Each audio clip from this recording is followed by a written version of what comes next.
Hey, what's up everyone? In today's video, let me walk you through the process of using the Grok AI on your Android device. Now, this is going to be a straightforward process where you can either download the application of Grok onto your device using the Play Store. So you can just head over to the Play Store, search for Grok, and make sure you download this application.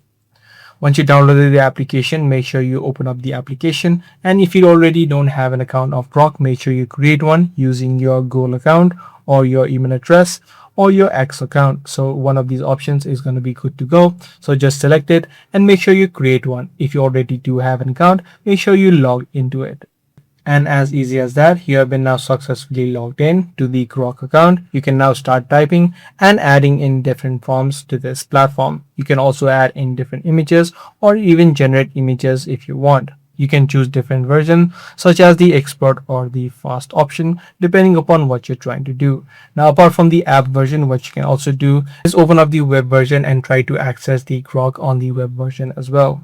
So you can simply search for grok.com. And as similar to the previous process, you'll either need to sign up to Grok if you don't already have one, or you can also log in if you already do have an account.